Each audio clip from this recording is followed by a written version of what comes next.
కాంగ్రెస్ అధికారంలోకి వస్తే పారిశుద్ధ్య కార్మికులకు ఎన్జీఓలతో సమానమైన వేతనాలు ఇస్తామన్నారు Telangana PCC working president Mallu Bhatti Vikramarka. అందరి ఆరోగ్యాన్ని కాపాడే కార్మికుల విషయంలో ప్రభుత్వం నిర్లక్ష్యంగా వ్యవహరిస్తోందన్నారు. కార్మికులపై పోలీస్ కేసులు పెట్టి బెదిరింపులకు దిగుతోందని మండిపడ్డారు. వారికి మద్దతుగా రాజకీయ పార్టీలు పిలుపునిచ్చిన బంద్కు కాంగ్రెస్ మద్దతు తెలుపుతోందన్నారు భట్టి.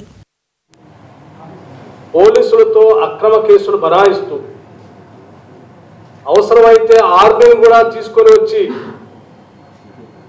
మీ మీద ఒత్తిడి తీసుకొచ్చి నిర్బంధం చేసి పనులు చేపిస్తామనేటువంటి నిరంకుశ ధోరణితో ఈ రాష్ట్ర ముఖ్యమంత్రి మాట్లాడుతూ ఉంటే ప్రజాస్వామ్యబద్ధంగా పనిచేసేటువంటి రాజకీయ పార్టీలుగా మేము చాలా బాధకు గురవుతూ ఉన్నాం.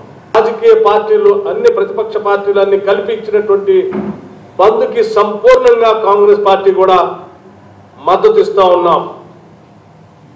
మీ ద్వారా రాష్ట్రంలో ఉన్నటువంటి ప్రతి కాంగ్రెస్ శ్రేణుల్ని, కాంగ్రెస్ నాయకుల్ని, కాంగ్రెస్ అధ్యక్షుల్ని, ఆయా మున్సిపాలిటీల్లో కాంగ్రెస్ పార్టీకి నాయకత్వం వహిస్తున్నటువంటి పెద్దలకి అందరికి కూడా విజ్ఞప్తి చేస్తూ ఉన్నాం.